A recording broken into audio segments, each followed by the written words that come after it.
Assalamualaikum warahmatullahi wabarakatuh. Bismillahirrahmanirrahim. Alhamdulillahirabbil alamin wassalatu wassalamu ala asyrofil mursalin sayyidina Maulana Muhammadin wa ala alihi washabihi ajmain. Amma ba'du. Ingkang sangat kita hormati guru kita bersama Kiai Haji Ulil Albab Arwani, wonten para habaib utamanipun Habib Zainal Abidin Al-Kaf, para umarok yang saya hormati, ada PLT Bupati Bapak Haji Hartopo, ada Bapak Kapolres, Dandim dan yang mewakilinya semua yang saya hormati. Meneruskan ngaji di Madinatul Ilmi di Habib Bidin, ini ngaji hiwalah, ini diligerkan. Harusnya ngajinya di Habib Bidin tapi diliger ke Sekda. Saya mau saja supaya kelihatan rukun antara Habib dan umarok. Karena kata Habib Bidin nggak apa-apa Gus gitu. Ya memang rukun gitu. Jadi ini nggak pencitraan ya. Bukan pencitraan tapi memang rukun gitu. Seperti yang dikatakan Kiai Haji Ulil Albab tadi, atau yang biasa kita sapa Gus Bab, bahwa jihad itu dari kata jahada yujahidu mujahadatan.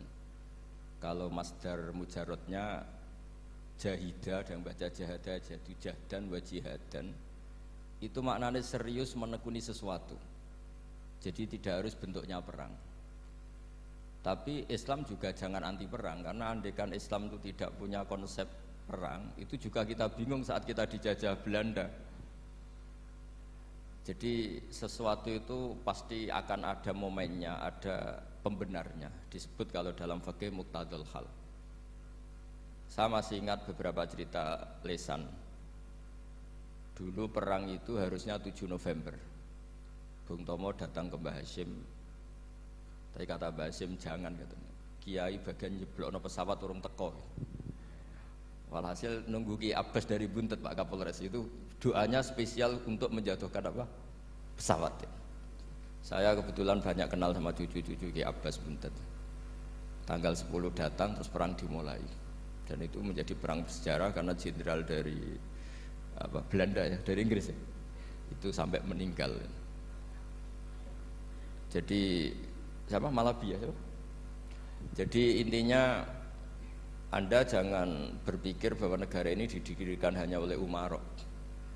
Bahkan sebelum ada negara, yang sudah ada itu ulama. Dulu para wali songo sampai para kiai era kemerdekaan itu sudah membentuk satu komunitas.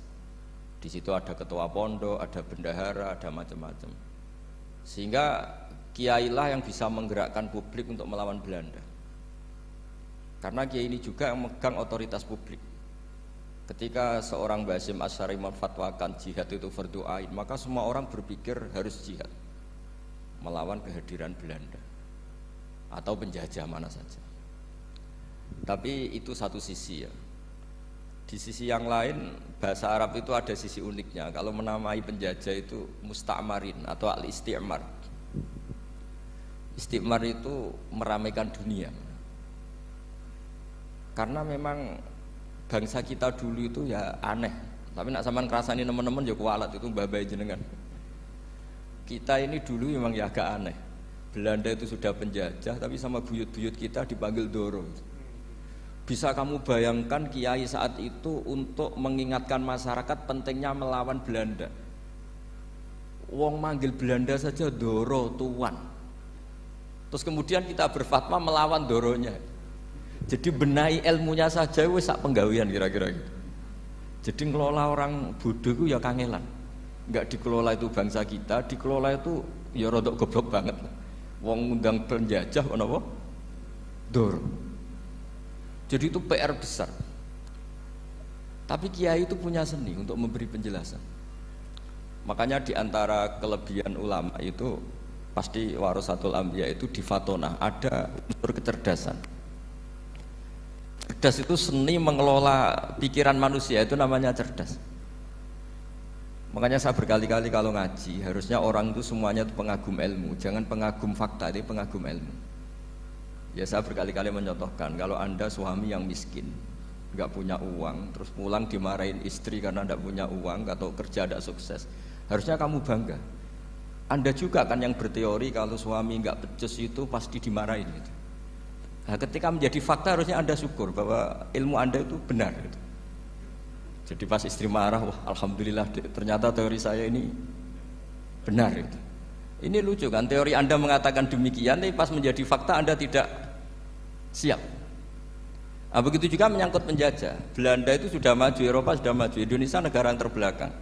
Di mana-mana terbelakang itu menjadi objek penjajahan. Di mana-mana yang terpelajar itu posisi menjajah. Sehingga ulama berpikir bahwa awal dari kemerdekaan adalah mengertikan yang tidak ngerti. Karena teori penjajahan pasti gitu, yang tahu menjajah yang tidak tahu, yang sudah modern menjajah yang belum modern dan seterusnya. Makanya awwalu hadzal din itu al ilmu. Makanya nomor satu itu ilmu, pengetahuan.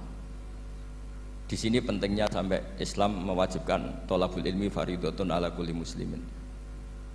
Karena tadi bisa kamu bayangkan 350 tahun dijajah Belanda, kita manggil mereka itu doro atau tuan. Kayak apa? Susahnya menggerakkan masyarakat yang cara pandang masih demikian. Lah kiai-kiai pada berontak dibikinkan masjid di alun-alun, diberi otoritas beragama sehingga dikira Belanda ini baik. Padahal ini dulu ya niatnya meninabubukan biar tidak ada pemberontakan. Walhasil singkat cerita, kiai-kiai yang sudah di Mekah termasuk Mbah Hasyim, beliau ketemu Muhammad Iqbal, ketemu beberapa ulama dunia, tahu bahayanya mustakmarin tadi. Terus akhirnya kiai-kiai kumpul-kumpul fatwa resolusi nopo jihad. Jadi ini mukaddimah sebagai pembenaran, sebagai setuju saya sama Kiai Haji Ulil Albab bahwa nomor satu itu jihad. Tapi jihad tadi pemaknanya harus utuh. Kalau kondisi perang ya perang, kalau kondisi stabil ya jihad untuk memajukan apa? Indonesia. Dan itu saya ulang lagi dimulai dari ilmu. Sebelum saya ngaji Minhajut Thalibin saya cerita ilmu itu apa? Ilmu itu sederhana, sesuatu yang mudah. Karena ilmu itu fitratallahi allati fataran nasa napa?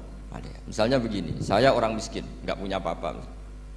Sudah nggak punya apa-apa, nggak punya jabatan, terus keluarga yang nggak pati loyal, mungkin istri ada ngidolakan kita, bahkan anak kita sendiri juga nggak ngidolakan kita. Itu kan sial-sialnya orang, anak kita aja nggak pernah ngidolakan kita. Tapi untuk bahagia itu sebenarnya sederhana. Sederhananya begini, orang pinter itu ingin mempertahankan kehidupannya, terus pinter sampai berobat habis banyak ke Belanda, ke Jepang supaya mempertahankan nyawanya. Nah, si miskin ini kalau dia setiap makan, ya Allah, saya dengan makan ini mempertahankan nyawa saya. Sehingga makan itu satu kajian ilmiah bahwa ini luar biasa. Bahwa orang punya Alphard, punya uang 1 miliar, itu tidak mempertahankan sesuatu yang pokok, yaitu nyawa. Orang tidak punya Alphard itu hidup, nggak punya uang 1 miliar hidup.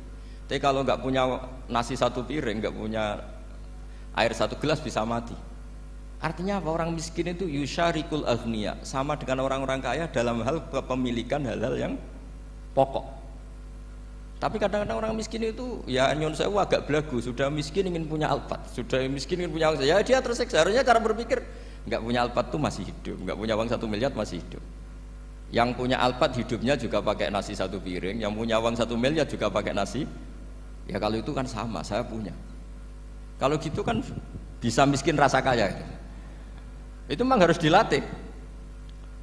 Nah, kalau orang kaya kan rumahnya banyak di mana-mana. Memangnya kalau rumahnya banyak di mana-mana terus tidur di sini 1 jam, di rumah itu 1 jam, malah nggak bisa tidur kan? Tetap aja yang dipakai 1 kamar. Itu gunanya apa punya rumah banyak? Setidaknya zaman miskin itu dia berpikir gunanya apa punya rumah banyak yang dipakai ya hanya 1. Meskipun suatu saat kalau dia kaya juga berpikirnya agak rubah. Ya penting punya rumah banyak biar kemana-mana punya rumah, nggak apa-apa. Tapi sementara masih miskin jangan berpikir seperti itu. Nah yang menjadi miskin kacau kan sudah miskin berpikirnya gaya orang kaya, itu kecelakaan itu. Lah itu ilmu, maksud saya itu ilmu. Sehingga dulu Nabi ngajari orang miskin itu sederhana. Ketemu orang miskin sama Nabi diajarkan. Nabi diantara ajarannya begini. Ada seseorang man asbaha, orang yang setiap harinya mu'afan fi jasadi, dia sehat, aminan fi sirbi, negara dalam keadaan aman, tidak dalam ancaman. Indahu qutu yaumi, dia hari itu punya makan. Faka'an nama khizat lahu dunya bihadzafiriha, berarti dia sudah punya dunia dan seisinya. Karena polanya sama. Buat Presiden Amerika itu yang untuk mempertahankan nyawanya ya makan pokok dan minuman pokok, bukan jabatannya sebagai presiden atau punya uang triliunan. Yang paling kaya di Indonesia juga gitu, untuk mempertahankan hidupnya juga dengan makanan pokok. Dan itu orang miskin punya. Nah, kehidupan paling top itu apa? Ya kehidupan yang mempertahankan nyawa itu yang paling top, lainnya itu enggak. Karena mempertahankan nyawa ini super penting dan orang miskin bisa. Nah, saya berharap ilmu seperti inilah menjadikan dulu itu kuat ketika melawan Belanda. Kenapa kuat? Karena mereka gampang syukur.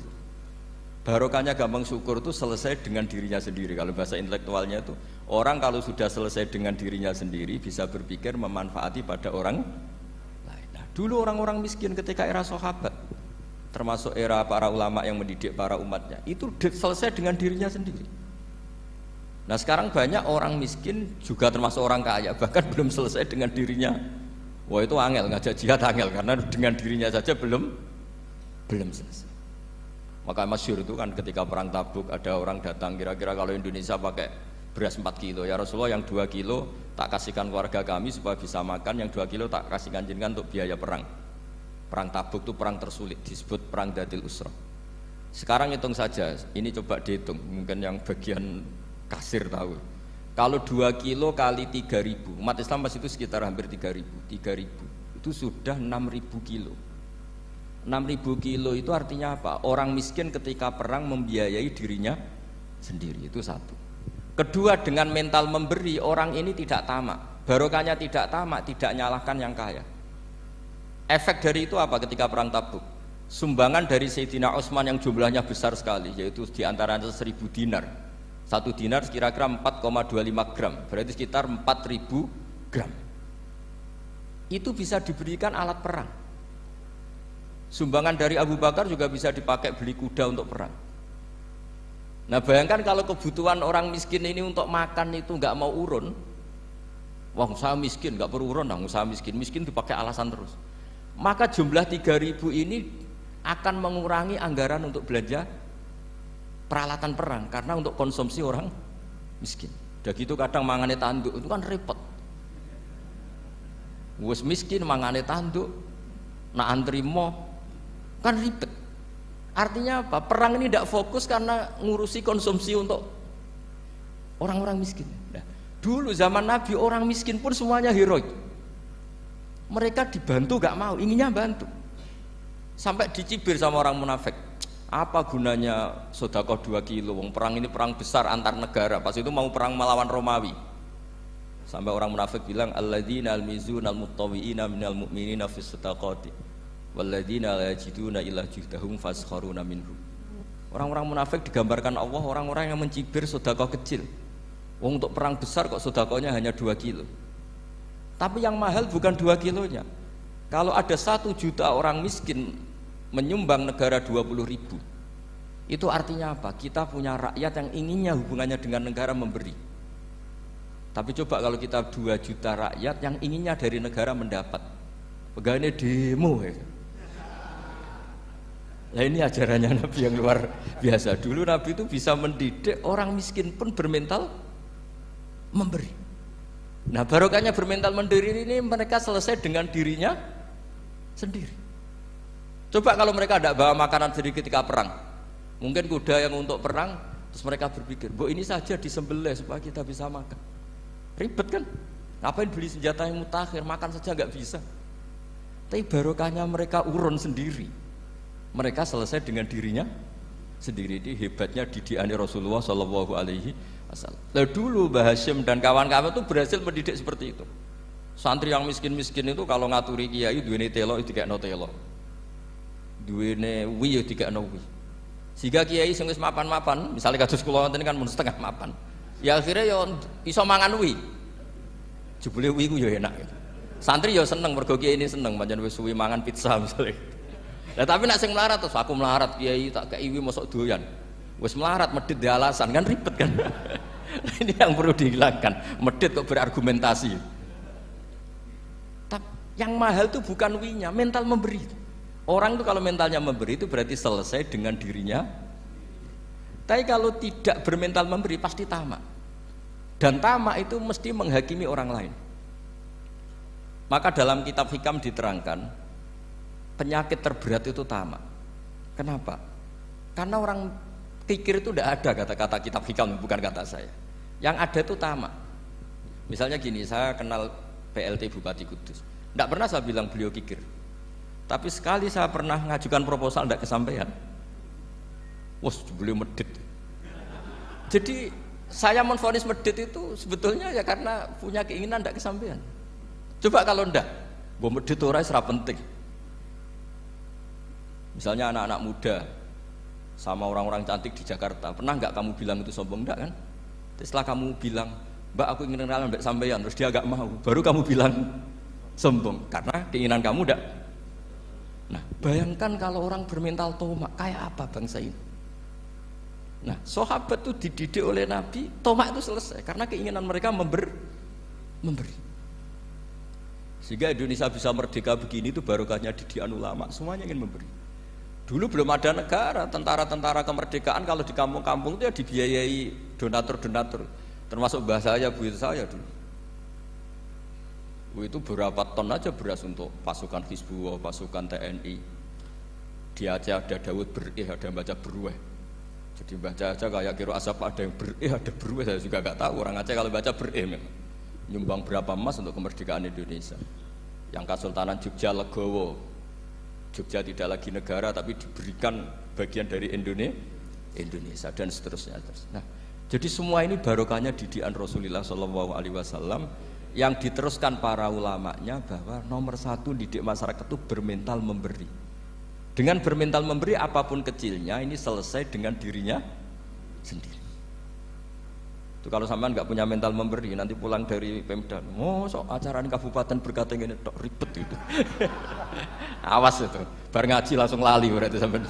Sudah kalau nggak urun ini sudah luar biasa, nggak urun untuk berkat itu sudah luar biasa. Jadi itu yang makanya Nabi itu Quran dimulai wa mimma razaqnahum yunfikun. Quran mengajarkan bermental memberi, yunfikun. Nabi berkali-kali ngulang al yadul ulya khairum al yadis sufla. Dan memberi itu tidak harus nunggu kaya. Gambarannya Quran tentang orang baik itu gimana? Alladzina yunfikuna fis sarra wad dharra. Bukan fis sarra saja, ketika wad dharra juga. Saya pernah guyon sama orang kaya di Jakarta. Dia uangnya miliaran, mungkin malah triliunan. Guyon sama saya, Gus saya ini sudah sekian bangun masjid di mana-mana. Saya ini berarti hebat. Enggak kata saya. Enggak ada masjid agama tetap jalan kata. Karena di kampung-kampung sudah banyak masjid kata. Masih keren tukang becak kata. Kok bisa Gus? Sampai nyumbang masjid 1 miliar, itu masjid apa kata saya? Ya masjid-masjid besar. Nah itu paling dipakai kubah atau menara atau apalah yang tidak mendesak. Tapi kalau orang miskin ngutangi orang miskin itu kalau nggak utang hari itu nggak makan. Kan nggak mungkin tukang becak ke utang ada bank atau orang kaya raya kan kenal saja enggak. Mesti orang miskin utangnya sama orang miskin. Saya kalau orang kaya utang Habib Bidin mesti mau beli Innova karena level orang elit jadi utangnya itu beli Innova, aksesoris Innova, seri terbaru. Tapi kalau orang miskin sama orang miskin utangnya itu beras untuk nyawa. Artinya apa? Kalau saya diutangi Habib Bidin untuk beli Innova itu ganjarannya itu sekunder. Tapi kalau sesama orang miskin itu ganjarannya primer. Keren mana? Hutang-hutangannya orang miskin sama orang kaya. Satu menyelamatkan nyawa, satu menyelamatkan citra. Dia baru sadar, ternyata orang miskin lebih hebat ketimbang saya, lebih hebat tapi tidak usah ditiru kata saya.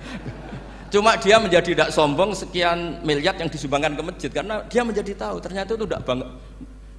Nah, kecuali masjid-masjid yang kamu nyumbang memang masjid perintis di daerah-daerah yang belum ada masjid. Kalau masjid-masjid besar itu kan kadang kebutuhannya sudah selera, bukan pokok. Nggak, saya ini cerita ya, jadi supaya orang tahu lah. Zaman Nabi itu orang sudah selesai semua dengan dirinya sendiri.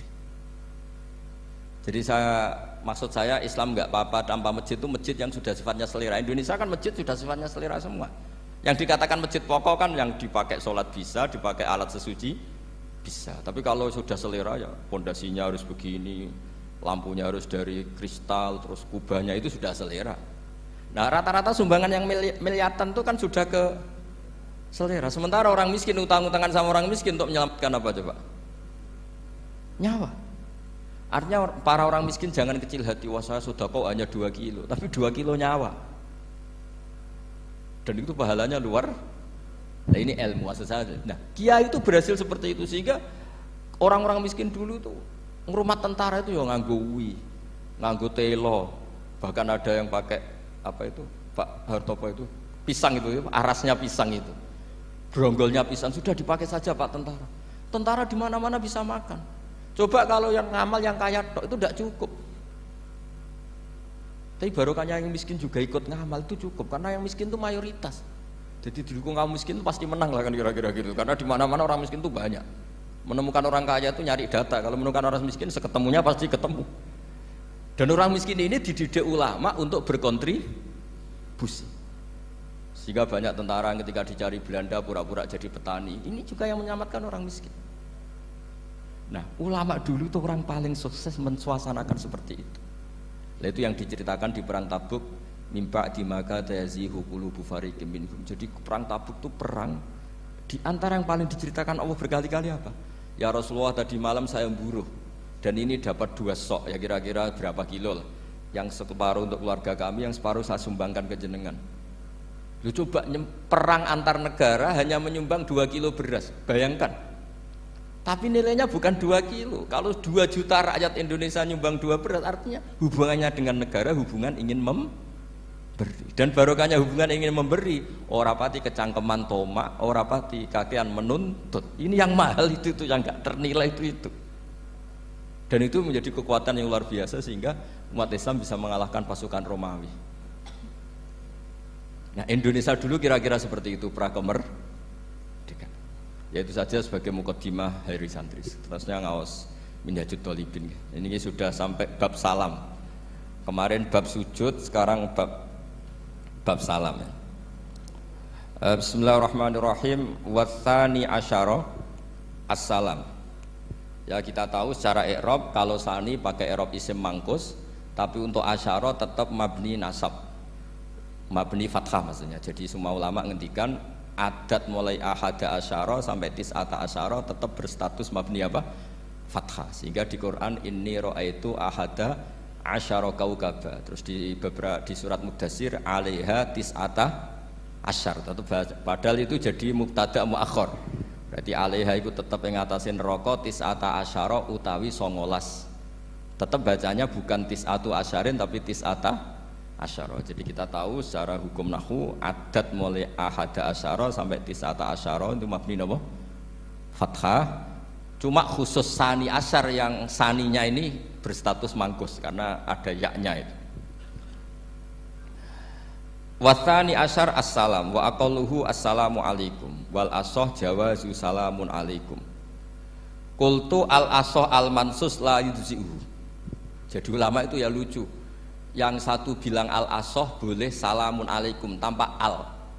Tapi kata Imam Nawawi al asoh harus assalamu alaikum. Sama-sama diklaim sebagai kaul paling apa? Asoh. Karena seperti kita tahu dalam bab fikih perkhilafan ulama itu rahmat. Ya saya ulang lagi, perkhilafan ulama itu rahmat. Contohnya ya ini, saya ulang lagi ya. Nomor 11 itu. Wasani asyar iku assalamu. Ya terus di sini disebut wa aqalluhu iku assalamu alaikum pakai al, assalamu alaikum. Wal asohu te kaul sing asoh iku jawazu salamun alaikum olahe nglafatno mu salamun alaikum. Terus kultu Dawi Imam Nawawi al asoh al mansus la yudzi'uhu wallahu a'lam. Jadi menurut Imam Rafi'i boleh salamun alaikum tidak pakai apa? Al. Itu juga diklaim sebagai al asoh. Tapi menurut Imam Nawawi yang al-asah harus assalamualaikum, tidak boleh salamun alaikum. Terus wallahu a'lam wa annahu la tajibun niyatul khuruji. Jadi ketika Anda salam tidak harus niat keluar dari apa? Salat. Dengan kamu salam berarti otomatis keluar dari apa? Salat. Nah ini menjadi problem menurut pemikiran banyak ulama, karena ketika masuk sholat harus niat masuk sholat. Karena ketika kita takbir kan bisa takbir demo, ya kan macam-macam kan. Makanya untuk membedakan itu kan niat. Memang ini kata ulama bukan kata saya. Sekedar melafadzkan takbir ini kan demo ya takbir. Kamu kagum sesuatu juga takbir. Orang Indonesia itu kadang orang nggak sholat pun bilang subhanallah, memang sudah jadi bahasa nasional. Kalau kaget tuh bilang. Saya punya kenalan Cina itu kalau punya uang ya mohon alhamdulillah. Tak tanya kok bilang alhamdulillah. Orang-orang Islam tuh kalau seneng bilang alhamdulillah. Yang ribet itu kubu sebelah. Kalau orang NU mau layasol itu malah tanya, Gus itu doa orang makan. Kok bisa? Biasanya orang NU kalau makanan sudah keluar mau layasol, ribet kan? Aduh repot itu. Jadi kadang-kadang wiridan itu sudah jadi bahasa nasional. Jadi Cina orang nggak sholat tuh kalau punya uang ya bilang alhamdulillah. Kadang orang yang nggak sholat tanya, datang ke saya, insya Allah. Ya ribet, makanya ulama itu berdebat. Lafaz-lafaz seperti ini itu apakah wiridan, apa adat? Nah untuk membedakan adat dan yang lain maka dibutuhkan niat. Makanya Allahu Akbar harus niat untuk masuk sholat. Nah normalnya salam juga harus niat keluar sholat, biar karena masuknya niat ya keluarnya harus niat. Itu menurut sebagian ulama. Tapi sebagian yang lain enggak lah, kalau selesai tidak perlu niat. Tapi tadi sebetulnya ada problem, jangan-jangan salam ini salam adat. Kebetulan ada temannya masuk terus bilang assalamualaikum, nanti temannya jawab waalaikumsalam. Itu ada kisah nyata. Ini memang naif betul ini. Ada orang alim sholat. Nah, ketika ada yang mau lewat itu kan dihadangi begini ya. Jadi dihadang gini ya, itu Bebidin. Yang lewat tuh karena saking nggak pernah ngaji malah tidak salaman.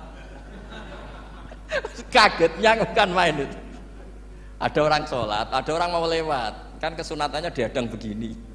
Sisi ini santai saja malah ngajak salaman. Wes ribet, ngadepi orang tidak tahu itu ribet. Ya tambah bingung kan, diliwati saja bingung, apalagi sekarang diajak salaman. Kan memang nggak sambung, kulturnya itu nggak sambung.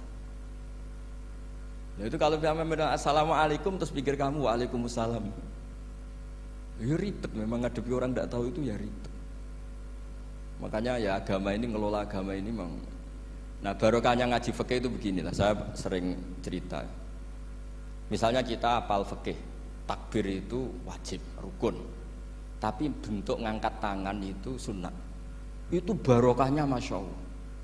Andai kan kita menentukan kaifiyahnya, mungkin kita sok suci. Itu pernah ada peneliti cerita ke saya, Gus saya ini orang NU itu pusing. Kenapa? Takbirnya beda-beda. Ada yang terlalu semangat, Allahu Akbar. Apalagi yang was-was, wah itu semangatnya masya Allah. Malah ada yang tanya, itu takbir berkali-kali itu madzhab apa? Jadi orang was-was cobalah bertobatlah, itu jangan sampai jadi madzhab baru. Kalau yang was-was orang bodoh gak masalah, coba kalau dia orang alim alama, nanti muridnya juga niru, oh ternyata takbir yang saya itu 3 kali itu. Oh ternyata takbir yang saya itu 7 kali. Itu kalau dia jadi imam. Kalau dia jadi makmum nyampai ini pinggirnya, sampai pinggirnya takut kan bulan baleni. Ada yang kayak orang nggak punya uang, Allahu Akbar tangannya diangkat separuh saja enggak. Itu kan, tapi itu enggak ngefek di Indonesia karena dari awal kiai-kiainya ngajarin ngangkat tangan itu nah caranya juga agak ditentukan, terserah kamu. Begitu juga posisikan tangan itu juga sunat. Sehingga kalau sampai ke Turki atau kemana-mana itu ada yang kayak orang baris, ya kan, habis takbir ya sudah, ada yang sendakapnya beda-beda. Ada yang nutupi iga yang hilang katanya sampai begini, ada yang santai begini. Oh pokoknya nggak jelas. Sehingga itu kalau di militer ini ada Pak Dandim itu juga bingung, ini nggak protap ini kan. Tapi kalau di fikih itu memang kalau sekali nggak diwajibkan terserah masing-masing. Ada yang kayak orang baris, ada yang sendakep begini katanya apa nutupi iganya yang hilang. Wadah yang sambil rasa-rasa macam-macam. Tapi barokahnya ilmu fikih itu diputuskan memang dari awal tidak wajib. Yang wajib itu takbirnya. Maka duduk juga begitu, meskipun kita sepakat duduk tahiyat ula namanya iftiros, duduk tahiyat akhir namanya tawarruk, itu harus kita vonis, kita hukumi sunnah. Cara seperti itu sunnah. Wa ayyu qu'udin qa'ada sohat sholatu, seperti kemarin di Minhajul Thalibin, dengan duduk gaya apa saja sholatnya tetap sah. Sehingga kalau kita di Arab, misalnya pas haji, orang Arab itu memang ya agak kacau. Orang Indonesia itu kalau sholat duduk itu kan memang benar-benar sakit. Sakit sudah agak mau mati itu benar-benar sholat baru duduk. Orang Arab itu enggak, sholat duduk pakai kursi, soft itu enggak ada orangnya, ada kosong, itu jalan kaki, kursinya di bawah. Wong bawa kursi kuat kok sholat duduk. Kalau orang Jawa kan, saya juga iskal, orangnya kalau bawa kursi kuat dipindah-pindah tapi kok sholatnya. Kalau orang Jawa agak kebayang, kalau sholat duduk emang benar-benar sakit. Saya pernah ditanya lagi sama orang, Gus, di Mekah itu kok banyak orang bawa HP, terus kalau ditelepon diangkat soli, itu mazhab apa? Mazhab geblek kata saya. Tapi ini kan orang Arab, kan seakan-akan terus mewakili internasional kan, karena pusat banyak tuh. Ditelepon digoleki telepone wong sak ewu akeh golek ini tok wis kangelan ya. Warang ketemu soli patene. Nah, kita kan diajarin di kiai-kiai Indonesia kalau itu membatalkan apa? Salat. Jadi ribet. Nah, barokahnya kitab-kitab seperti ini, meskipun kita di Indonesia itu mengikuti panduan yang diarahkan atau yang dibagukan oleh ulama-ulama dulu. Nah, Indonesia itu makanya berkah. Saya sering ketemu ulama Mekah itu kalau muji haji Indonesia luar biasa. Bukan sekedar sopannya, memang cara hajinya itu nyari kaul yang disepakati itu sah. Karena memang dilatih KBIH, dilatih Kemenak, masih dilatih kiai setempat. Meskipun niatnya ya kadang tidak baik. Saya pernah tak tanya, kenapa kamu latihan haji sebegitu? Kalau sholat kok enggak? Sholat gak sah, gak apa-apa, Gus, gak bayar, ini kaji. Oh, ternyata dia itu sholat bedino ora tau kursus mbek kula. Bareng ape kaji oleh takok tenan, tak takoki. Oh, sholat kira tau takok, nak kaji kok takok. Nak sholat rasa gak iman, Gus, gak bayar, ini haji. Sebenarnya kayak kurang ajar kata saya. Jadi ternyata sekarang terkuak. Kenapa orang-orang awam tuh kalau kaji kok semangat belajar? Semangatnya sama dengan sholat apa di bawah haji jauh sholat itu? Berpuluh-puluh tahun sholat tuh dengan gaya yang nggak ada perkembangan. Tapi haji pisan langsung keren. Ternyata karena bayar ya. Apa perlu ditiru? Sholat harus bayar supaya ini supaya. Ya itu alasannya itu. Nak haji rasa berat Gus, apa? Bayar Gus. Nak sholat rasa kok nggak bayar wae maksudnya. Padahal kalau kita ngikuti as-sholat imaduddin, sholat dengan haji itu afdal mana? Afdal sholat, harusnya lebih serius belajar sholat ketimbang belajar haji. Tapi setahu saya nggak ada kan KBIS itu, kelompok bimbingan ibadah sholat. Jadi ini kritikan saya, semoga didengar ya. Cobalah. Padahal ini Raden Asnawi di Karang pesolatan, supaya orang tuh sholatnya benar, ya sholatnya benar. Ya jadi ngaji fikih seperti ini setidaknya Anda menjadi tidak mudah mengadili orang lain. Bahwa sholat itu yang takbir tok yang wajib. Misalnya baca ya Fatihah tok, sehingga kalau ada imam lupa baca surat ya gak apa-apa, memang dari tidak wajib. Jadi pemilahan wajib dan tidak ini penting supaya tidak menghakimi pada yang lain. Jangan sampai perilaku kesolehan itu menjadi bentuk yang mengadili, nggak boleh. Itu Pak Kapolres, kalau di ilmu fikih itu ada ulama penjaga ilmu itu ekstrim-ekstrim. Dulu ada sahabatnya Nabi namanya Jabir bin Abdillah, ini ada di kitab Bukhari, di kitab Sholat. Ya maksudnya al ilmu tentang sholat. Itu semua yang di masjid itu sudah pakai jubah, pakai gamis. Kalau orang Indonesia mungkin ya pakai hem, pakai baju batik, pakai. Itu dia datang malah gamisnya dicopot, gamisnya dicopot, imamannya dicopot, terus tinggal pakai satu sarung, terus dicancang di sini. Akidan benatorofaihi ala atik, dicancang begini, kayak cerita-cerita di perang pahlawan itu. Hanya dengan pakai sarung satu dikalungkan gitu. Terus ada orang-orang tabiin bilang gini, ungzuru ila ashabi Rasulillah, ini sahabatnya Nabi kok sholat dengan cara seperti itu, enggak islami banget ya, enggak keren banget lah.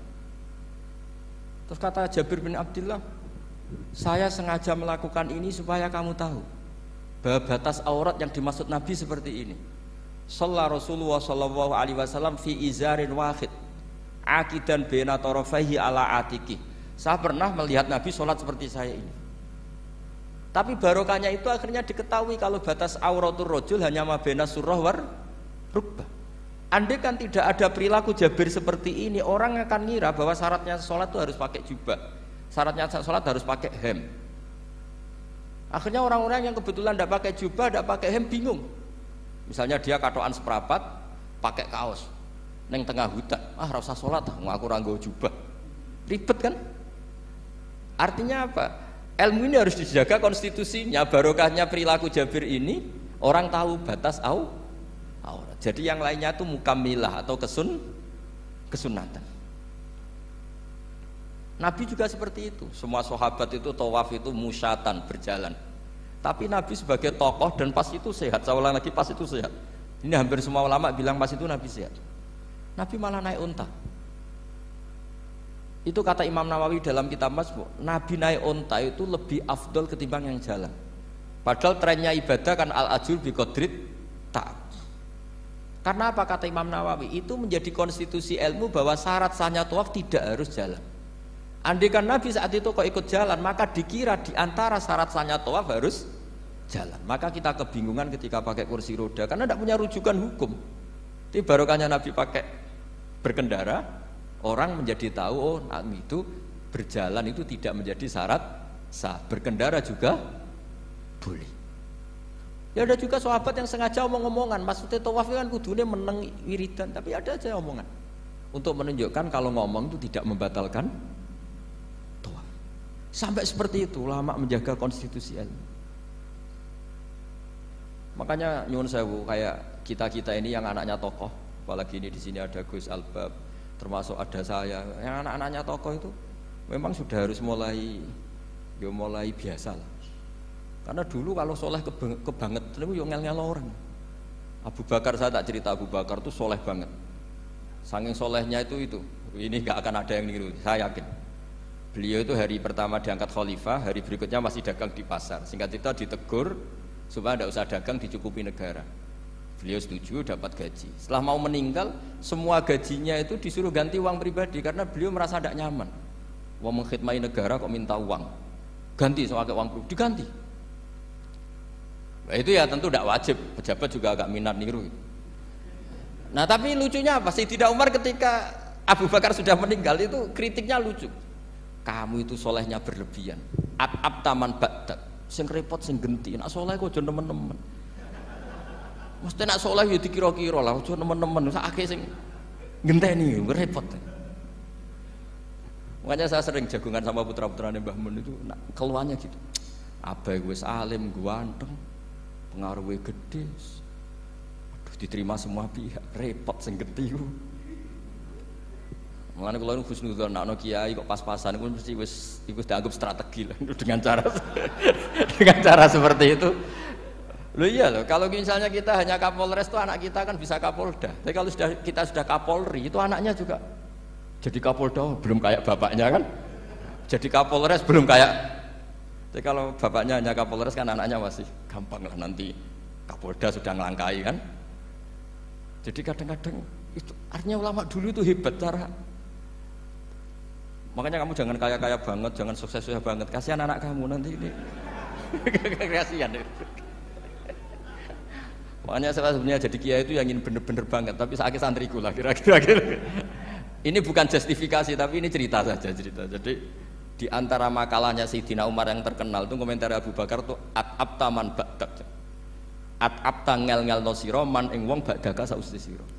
Kowe iku terlalu bener sing repot aku iki penggantimu. Engko aku maksa soleh tetep ora koyo Abu Bakar. Maksa soleh nek koyo ora nek soleh kira-kira lah aja nemen-nemen gitu. Jadi penggantinya itu. Ini cerita ya, jadi saya mohon. Nah, barokahnya itu juga kesolehan yang massal itu diakui. oleh ulama. Termasuk begini misalnya nyuwun sewu, Nabi itu menyebut kesolehan itu ya termasuk wa fi buti ahadikum sodako, kayak ngeloni bojomu ya sodako. Ayati ahaduna syahwatahu wa walahu ajrun, masa urusan gitu dapat pahala ya Rasulullah? Jawab Nabi enteng. Ali salawadu aha fi haramin akana alaihi wisrun, kalau dia begitu sama selain istrinya kan dosa. Ya berarti kalau sama istrinya ibadah, tidur ya ibadah, kumpul istri ibadah, bercengkrama sama keluarga ibadah. Akhirnya ulama bikin satu hukum yang luar biasa. Di antara hukum yang di kitab usul fikih itu begini, mubah itu udah ada. Itsmamin mubahin illa wa yatahaqqaqu bihi tarku haramim ma. Fa'il zamu minas sukun tarkul qatli wa minas sukut tarkul qadzaf wal ghibah. Sehingga kita ulama misalnya melihat orang kampung sekatokan seperapat ning omah ngomel mbek bojone, mbok ngomel mbek anake, ini luar biasa karena tidak di diskotik, tidak di tempat-tempat yang seperti itu. Ana wong ning omah nglamun rokokan wis delok tikus liwat misal. Lumayan ra delok gambar porno. Itu ada ulama yang berpikir itu karena tidak ada sesuatu yang mubah kamu lakukan kecuali saat itu Anda meninggalkan keharaman. Makanya kata ulama, mubah itu tidak ada. Karena saat melakukan mubah artinya Anda tarkul haram. Wa tarkul haram wajib, berarti fal mubah wajib. Sehingga ulama misalnya sampean turu mulai barisan nanti subuh, hadza taraka zina wa taraka sariqah wa taraka kadza wa kadza.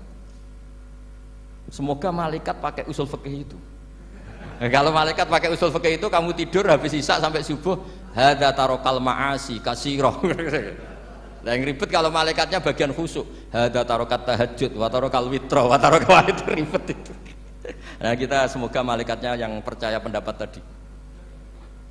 Jadi ada dua pandangan, ada ulama mengatakan mubah itu tidak ada karena tidak ada orang yang sedang melakukan mubah kecuali saat itu pasti meninggalkan keharaman. Makanya ini sirinya kenapa dulu kiai-kiai top itu sering jagungan. Orang tahu semua lah, Mbah Zubair sering jagungan, dulu Mbah Tur ya sering jagungan di depan Masjid Menara. Karena ingin mensuasanakan bahwa untuk menikmati hidup itu tidak harus dengan keharaman. Jagungan mbek konco ya seneng, gejul-gejulkan mbek konco ya seneng. Ini anggap saja perlawanan terhadap supaya tidak nikmati maksiat. Wa qutbu hadaddin al-istidzad bil mubahat, kata Imam Ghazali. Inti beragama ini adalah nikmati sesuatu yang dihalalkan oleh Allah Subhanahu.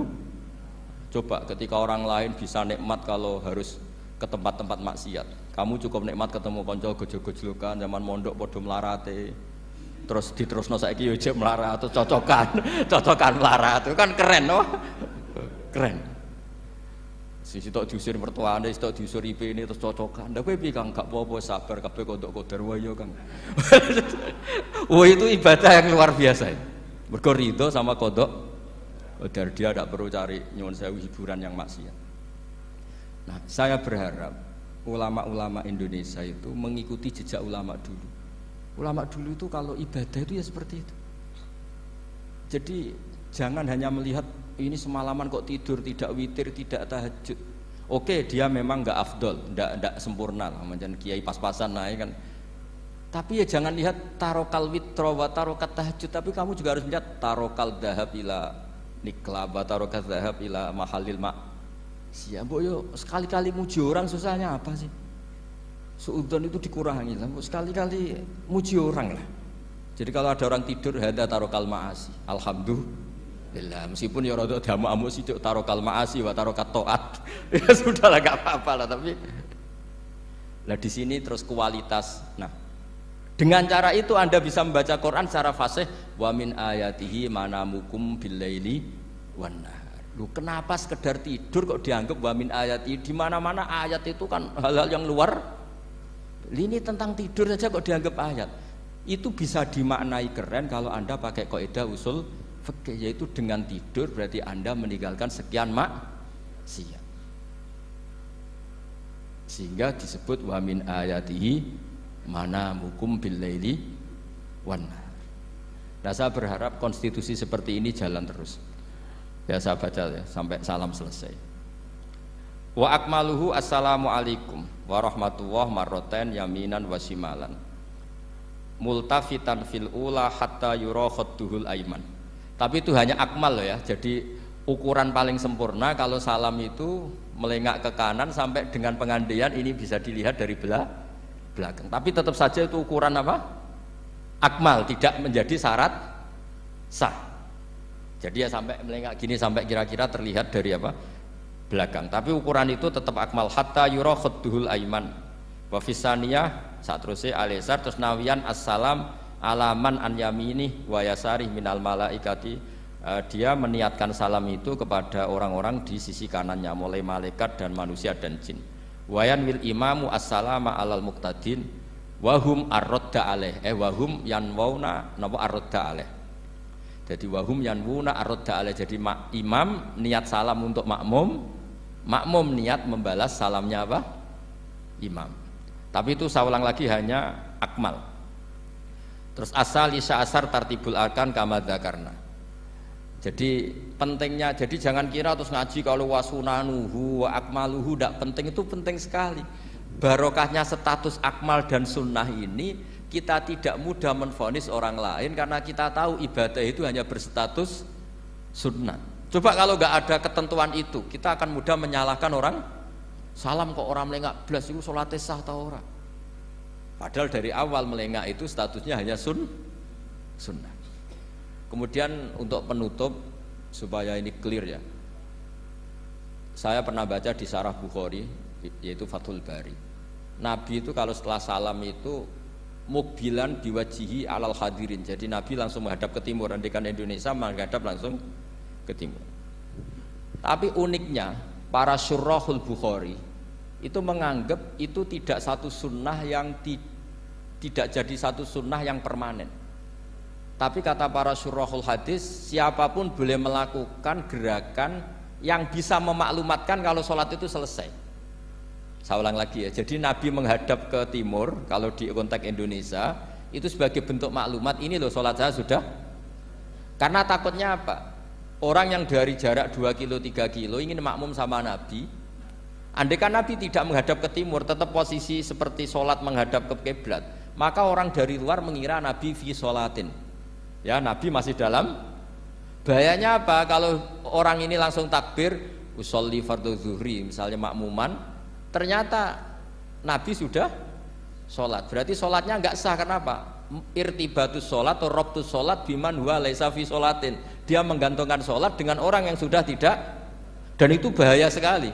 Masa kamu sholat makmum sama orang yang sudah tidak? Nah semenjak itu terus ada aturannya ulama, siapapun yang jadi imam harus memaklumatkan diri dengan cara apa saja supaya menunjukkan kalau sholat itu selesai. Makanya adat kiai-kiai kita tetap menghadap kiblat tapi namun astagfirullahaladzim, itu sebetulnya memaklumatkan. Lo nak niat banter nyentak pangeran masuk istighfar biantre gak sopan belas astagfirullahaladzim. Itu sebetulnya itu memang maklumatkan iki lho jong sholatku wis bar. Nak kowe ape makmum masbuk sing ijek sholat atau cuma makmum aku gitu. Terus ada yang separuh-separuh ya, tidak madhep wetan, madhep ngulon, madhep ngalor. Itu ya sedengan gitu maksudnya, sedengan. Karena memang kata Syurahul Bukhari butuh itu apa? Imam punya gerakan yang menunjukkan kalau sholatnya itu selesai supaya enggak dikira fi sholatin kemudian ada yang ya clear ini ya. Jadi tidak perlu diperdebatkan kenapa sih ada yang menghadap timur, ada yang menghadap ke utara, ada yang tetap menghadap ke kib. Itu nggak perlu diperdebatkan, itu semuanya ada ilmunya, yaitu filosofinya apa? Ada gerakan yang menunjukkan kalau dia sholatnya selesai supaya tidak ada yang ikut. Sekali ada yang ikut berarti nanti apa? Robtus sholati biman laisa fi sholatin, yaitu menggantungkan sholat dia dengan orang yang hakikatnya sudah ada sholat. Ya nyuwun ngapunten sanget. Assalamualaikum warahmatullahi wabarakatuh.